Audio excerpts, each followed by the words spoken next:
यात्रीगण कृपया ध्यान दें। 2016-17 की रेल बजट ट्रेन अपने निर्धारित समय यानी 25 फरवरी 2016 को संसद भवन से निकल चुकी है।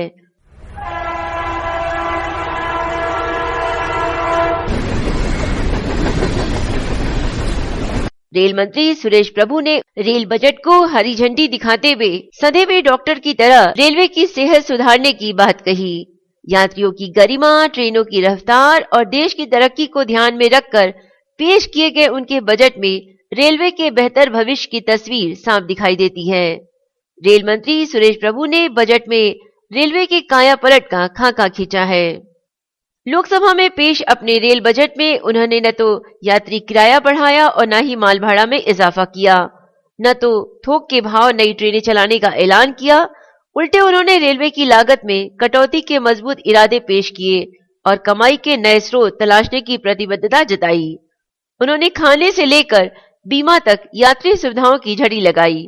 रेलवे के मजबूत भविष्य की वानगी के तौर पर उन्होंने 3 सुपरफास्ट ट्रेन चलाने का ऐलान किया और 2019 तक 3 मालवाही गलियारों के निर्माण का भरोसा दिया है।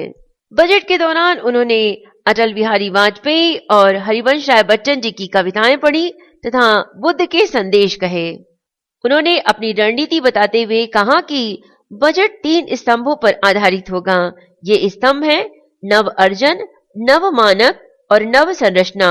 उन्होंने वाजपेयी की कविता विपदाएं आती हैं हम न रुकेंगे का उल्लेख करते हुए कहा कि भारतीय रेल एक ऐसा संगठन है जो अपने कर्मचारियों के धैर्य और समर्पण के कारण कसौटी पर खरा उतरा है। उन्होंने हरिवंश राय बच्चन जी की कविता नव उमंग नव तरंग जीवन का नव प्रसंग पढ़ी। भारतीय रेल की सुनहरी गाथा को पूरा करने के लिए रेल मंत्री ने महात्मा बुद्ध के संदेश को दोहराया। बुद्ध का स्मरण कराते हुए प्रभु ने कहा कि जब भी कोई व्यक्ति यात्रा करता है वो 2 गलतियां कर सकता है। पहली, यात्रा शुरू ही न करे और शुरू करे तो सफर पूरा न करे। रेलवे के विकास को लेकर प्रतिबद्धता दर्शाते हुए सुरेश प्रभु ने कहा कि हम अपना सफर पहले ही शुरू कर चुके हैं, मैं इस यात्रा को पूरा भी करना चाहता हूं।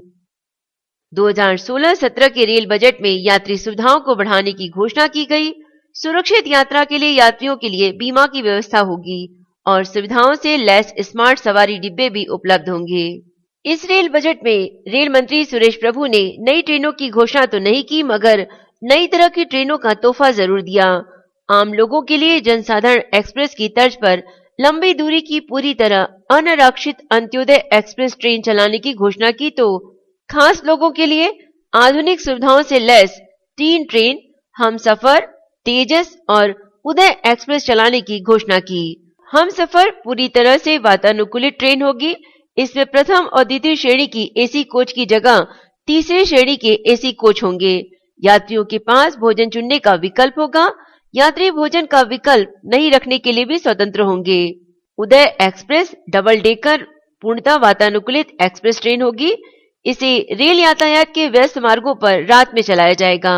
डबल डेकर होने के कारण इसमें सामान्य ट्रेनों की अपेक्षा 40% अधिक यात्री सफर कर पाएंगे।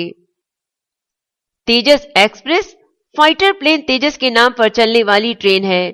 इसमें रेलवे के भविष्य का अक्स दिखेगा। आधुनिकतम सुविधाओं से लैस ये एक्सप्रेस ट्रेन 130 किलोमीटर प्रति घंटा या इससे भी अधिक रफ्तार में चलेगी। इस ट्रेन में ऑनबोर्ड सुविधा के तहत यात्री मनोरंजन, स्थानीय भोजन के साथ वाईफाई की सुविधा हासिल कर सकेंगे। अंत्योदय ट्रेन लंबी दूरी की एक्सप्रेस ट्रेन होगी। इसके सभी कोच अनारक्षित होंगे। लंबी दूरी की सभी ट्रेनों में 3-4 दीनदयालु कोच जुड़ेंगे। रेलवे कुलियों को नई पहचान मिलने वाली है। बजट में यात्रियों के साथ साथ कुलियों के सम्मान पर भी जोर दिया गया है। अब उन्हें कुली की जगह यात्री सहायक के नाम से पुकारा जाएगा। रेल मंत्री सुरेश प्रभु ने बजट में रेलवे की छवि बदलने की मुहिम के तहत कुलियों के लिए नई वर्दी की व्यवस्था का भी ऐलान किया है। नई वर्दी पर विज्ञापन के बैनर भी होंगे। वर्षों से शरीर पर चिपके लाल रंग के कुर्ते से उन्हें निजात मिल सकेगी। इतना ही नहीं, कुली को सॉफ्ट स्किल में प्रशिक्षित करने की भी योजना है। इससे यात्रियों के साथ उनके व्यवहार में और सुधार आ सकेगा। सभी कुली वर्ग का सामूहिक बीमा कराने का भी ऐलान किया गया है। इस सुविधा के लिए पद्धति की तलाश की जाएगी। उपनगरों और छोटी दूरी वाले यात्रियों को टिकट खिड़की कतार से निजात दिलाने की भी टिकटों की बिक्री हैंड हेल्ड टर्मिनल के जरिए की जाएगी। इसके अलावा वेंडिंग मशीनों के जरिए प्लेटफॉर्म टिकटों की बिक्री की जाएगी। इसमें क्रेडिट और डेबिट कार्ड का भी उपयोग किया जा सकेगा। विदेशी पर्यटकों और प्रवासी भारतीयों को 3 माह में क्रेडिट और डेबिट कार्ड से बुकिंग की सुविधा मिलेगी। पत्रकारों के लिए रियायती पास पर टिकटों की ई बुकिंग सुविधा शुरू की जा रही है। बिना टिकट यात्रा की समस्या से निपटने के लिए बार कोड वाली टिकटें, स्कैनर और एक्सेस कंट्रोल की व्यवस्था पायलट प्रोजेक्ट के रूप में शुरू की जाएगी। कार्यशील हाल्ट वाणिज्यिक हाल्ट में बदले जाएंगे। ट्रेनों में प्राइवेट एड्रेस सिस्टम स्थापित कर मनोरंजन के लिए एफएम रेडियो की व्यवस्था होगी। रेल बंधु पत्रिका सभी मेल और एक्सप्रेस ट्रेनों में आरक्षित डिब्बों में उपलब्ध कराई जाएगी। रेल मंत्री ने ट्रेनों और यात्रियों की सुरक्षा और संरक्षा के लिए दूरगामी योजना का रोड मैप दिया है। रेलवे में शून्य दुर्घटना प्रणाली के लिए जापान व कोरिया के साथ तकनीकी पर काम चल रहा है। माल ढुलाई में रेलवे की हिस्सेदारी बढ़ाने के लिए रेल बजट में निजी सार्वजनिक भागीदारी यानी पीपीपी माध्यम से रेल साइड लॉजिस्टिक पार्क व वेयर हाउस बनाने का प्रस्ताव रखा गया है। रेल मंत्रालय की तरफ से अगले 3 माह में इस संबंध में एक नीति जारी की जाएगी। जलवायु परिवर्तन के खतरों के मद्देनजर पर्यावरण संरक्षण के उपायों का भी ऐलान किया गया है। इस बजट में कार्बन उत्सर्जन घटाने के लिए अगले 2-3 वर्षों में देश के सभी रेल स्टेशनों पर एलईडी लाइट लगाने का काम पूरा कर लिया जाएगा। रेलवे ऊर्जा खपत में 10 से 15% की कमी लाने की दिशा में कदम बढ़ा रहा है। 2000 स्थानों पर वर्षा जल के संग्रहण की व्यवस्था की गई है। बजट के सभी रेल प्रतिष्ठानों के 200 वर्ग मीटर से अधिक क्षेत्रफल की छतों पर इस व्यवस्था को लागू करने का ऐलान किया गया है। छतों पर 50 मेगावाट के ऊर्जा प्लांट के लिए प्रक्रिया शुरू की गई है। अब 100 मेगावाट के प्लांटों की स्थापना शुरू की जाएगी। जैसलमेर में 25 मेगावाट का पवन चक्की बिजली प्लांट लगाया गया है। बजट में सौर माइक्रोग्रिड की पायलट परियोजना की स्थापना का ऐलान किया गया है। इसके लिए दूर दराज के रेल स्टेशनों के इंफ्रास्ट्रक्चर का इस्तेमाल होगा। इससे स्टेशनों के अलावा रेलवे क्वार्टरों और आसपास के गांव को भी बिजली मिल सकेगी। प्रमुख कोचिंग डिपो में 500 से अधिक सवारी डिब्बों के लिए ऑटोमेटिक कोच वॉशिंग प्लांट लगाए जाएंगे। वाटर रिसाइकलिंग के लिए 32 स्टेशनों और 10 कोचिंग डिपो की पहचान की गई है। रेलवे के स्टील के पुलों पर स्टील के स्लीपरों की जगह पर्यावरण फ्रेंडली संयुक्त स्लीपर लगाए जाएंगे। रेलवे को डिजिटल इंडिया के नक्शे पर लाने की शुरुआत कर दी गई है। यात्रियों को एसएमएस और ईमेल के जरिए अलर्ट और यात्रा से जुड़ी जरूरी जानकारियां जारी करने की योजना अंतिम चरण में है। ऐलान किया गया कि डिजिटलीकरण की मुहिम में इस साल 100 स्टेशनों पर वाईफाई की सुविधा शुरू कर दी जाएगी। रेलवे का लक्ष्य अगले 2 साल में 400 स्टेशनों को वाईफाई से जोड़ना है।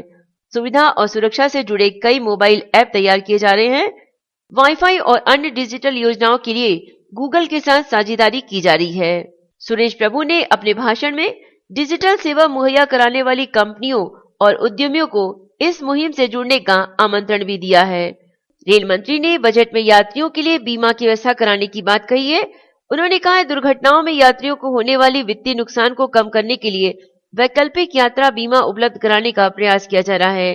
टिकट बुकिंग के समय बीमा हो जाएगा। इसके लिए बीमा कंपनियों से बातचीत हो चुकी है।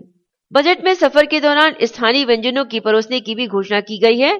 यानी यात्री लखनऊ मेल में टुडे के कबाब का स्वाद ले सकेंगे तो पूर्वी उत्तर प्रदेश और बिहार की रेलगाड़ियों में लिट्टी चोखा उपलब्ध होगा। पंजाब जाने वाली ट्रेनों में मक्के की रोटी के साथ सरसों का साग परोसा जाएगा। इसी तरह कालका शिमला की छुक-छुक गाड़ी की यात्री हिमाचली व्यंजन का लुत्फ उठा सकेंगे। रेल बजट में महिला यात्रियों की सुरक्षा को काफी ऊंची प्राथमिकता मिली है। महिलाओं की सुरक्षा के लिए 311 स्टेशनों पर सीसीटीवी कैमरे लगाए जाएंगे। महिलाओं की सुरक्षा के लिए 24 आवर हेल्पलाइन सेवा शुरू की गई है। इसके तहत महिलाएं 182 नंबर पर किसी भी समय अपनी शिकायत और असुविधा की जानकारी दे सकेंगी। बुजुर्गों के लिए रिजर्व सीटों की संख्या में 50% बढ़ोतरी की गई है। अब हर ट्रेन की सभी श्रेणियों में नीचे की 120 सीटें बुजुर्गों के लिए आरक्षित रहेगी।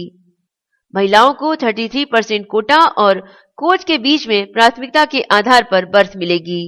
2020 तक ऐसी व्यवस्था होगी जिसके तहत यात्री जब चाहे कंफर्म टिकट ले सकेंगे।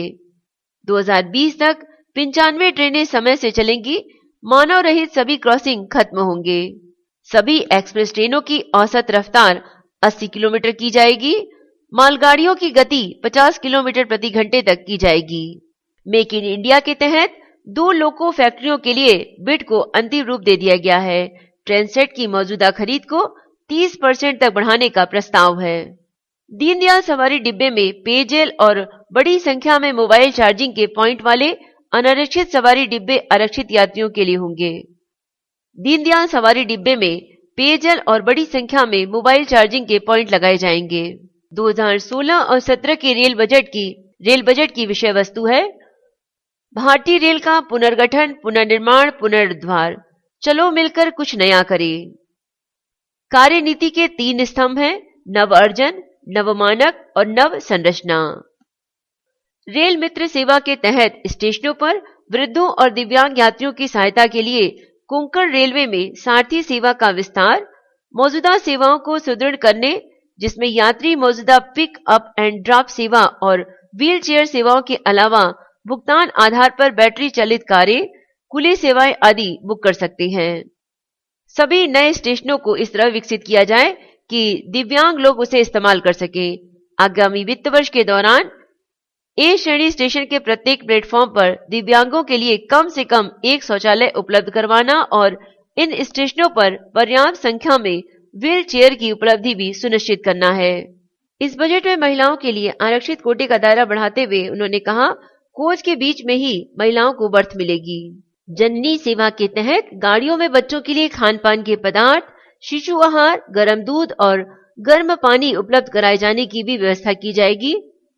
टिकट संबंधी सभी कार्य करने और शिकायतों के निवारण करने और सुझाव प्राप्त करने के लिए 2 मोबाइल ऐप में सभी सुविधाएं एकीकृत करना। रेलवे अस्पतालों और सरकारी अस्पतालों के बीच आदान प्रदान सुनिश्चित करने के लिए स्वास्थ्य मंत्रालय के साथ समझौता करने का। रेलवे अस्पतालों और सरकारी अस्पतालों के बीच आदान प्रदान सुनिश्चित करने के लिए स्वास्थ्य मंत्रालय के साथ समझौता करने की बात कही गई। 5 रेलवे अस्पतालों में आयुष प्रणाली शुरू करने की घोषणा। गैंगमैनों को आने वाली गाड़ियों के बारे में सूचित करने के लिए एक उपकरण दिया जाएगा जिसे रक्षक कहा जाएगा। पेट्रोलिंग के समय ढोए जाने वाले औजारों का भार कम करना। महत्वपूर्ण धार्मिक स्थलों को एक दूसरे से रेल यातायात के माध्यम से जोड़ने के लिए आस्था सर्किट गाड़ियां शुरू करने की घोषणा की गई। स्वच्छता अभियान के अंतर्गत एसएमएस के जरिए क्लीन माई कोच सेवा, नियमित अंतराल पर तीसरी पार्टी ऑडिट और यात्रियों से फीडबैक के आधार पर A1 और A श्रेणी के स्टेशनों का रैंक निर्धारण करने की घोषणा। वेस्ट सेग्रीगेशन और रिसाइकलिंग सेंटर जागरूकता अभियान। 30,000 अतिरिक्त जैव शौचालय वरिष्ठ नागरिकों, दिव्यांग और महिला यात्रियों के लिए चुनिंदा स्टेशनों के सभी प्लेटफॉर्मों पर पोर्टेबल जैव शौचालय मुहैया कराने की घोषणा। शौचालय बनाने और उनके रखरखाव के लिए विज्ञापन अधिकार, CSR, सामाजिक संगठनों की ओर से स्वैच्छिक सहायता की घोषणा। यात्रियों की सुविधा के लिए सभी परिचालनिक हॉल्ट स्टेशनों को वाणिज्यिक हॉल्ट में बदलना। रेल बजट के खास बिंदु इस प्रकार है। उदय तेजस हमसफर नाम से नई एक्सप्रेस ट्रेनों की घोषणा। हमसफर संपूर्ण रूप से एसी कोच वाला ट्रेन होगा। उदय ट्रेन को रात्रि डबल डेकर ट्रेन में चलाए जाने की घोषणा। तेजस ट्रेन को 130 किलोमीटर प्रति घंटे की स्पीड से चलाए जाने की घोषणा। रेल यात्रियों के मनोरंजन हेतु ट्रेन के अंदर FM रेडियो सुनने की व्यवस्था। धार्मिक पर्यटन हेतु आस्था शक्ति नाम से ट्रेन सेवा शुरू करने की घोषणा। रेलवे टिकट की जालसाजी से बचने हेतु बार कोड युक्त टिकट जारी करने की घोषणा। बड़ोदरा में रेलवे यूनिवर्सिटी स्थापित करने की घोषणा। यात्रियों की शिकायत के लिए नई फोन लाइन 182 प्रारंभ करने की घोषणा। अगले 2 वर्षों में देश के सभी रेलवे स्टेशनों को वाईफाई करने की योजना। वर्ष 2020 तक सभी मानव रहित रेलवे फाटकों को खत्म करने की योजना। सभी बड़े स्टेशनों पर CCTV कैमरे और महिलाओं के लिए हेल्पलाइन की व्यवस्था। रेलवे विद्युतीकरण खर्च में 50% वृद्धि की घोषणा। नए वित्त वर्ष में 2000 किलोमीटर रेल मार्ग का विद्युतीकरण किया जाएगा। रेलवे में दुर्घटना को शून्य करने का लक्ष्य। नए वित्त वर्ष में देश के 400 रेलवे स्टेशनों को वाईफाई करने की योजना। वित्त वर्ष 2016-17 के लिए रेलवे में 121 लाख करोड़ रुपए निवेश की घोषणा। रेलवे में सभी पदों के लिए ऑनलाइन भर्ती होगी। वित्त वर्ष 2015-16 के बजट में बिजली समेत ईंधन लागत में 8,720 करोड़ रुपए की बचत। रेल कर्मचारियों को 11.67% ज्यादा वेतन देने की घोषणा। मालगाड़ी की औसत रफ्तार 50 किलोमीटर और पैसेंजर ट्रेनों की एवरेज स्पीड 80 किलोमीटर प्रति घंटे करने की घोषणा। रेल टिकट कैंसिलेशन 139 के जरिए भी किया जा सकेगा। 400 स्टेशनों को निजी भागीदारी से डेवलप किया जाएगा। 17,000 बायो टॉयलेट इस साल के अंत में लगेंगे। पहला bio vacuum toilet Dibrugarh Rajdhani train में लगेगा। नई लोकोमोटिव फैक्ट्री लगाने के लिए 40,000 करोड़ रुपए के बजट प्रावधान की घोषणा। पर्यटक सर्किट गाड़ियां चलाने के लिए राज्य सरकारों के साथ भागीदारी करने की घोषणा। रेलवे संग्रहालयों और यूनेस्को विश्व धरोहर रेलों के जरिए पर्यटन को बढ़ावा देने की घोषणा। राष्ट्रीय पशु बाघ के प्रति जागरूकता फैलाने के लिए एक संपूर्ण पैकेज शुरू करने की घोषणा, जिसमें गाड़ी यात्रा, सफारी एवं आवास शामिल होगा। इसमें कान्हा, पेंच और बांधवगढ़ वन्यजीव सर्किट शामिल किए जाएंगे। रेल यात्री किराए में कोई वृद्धि नहीं की गई।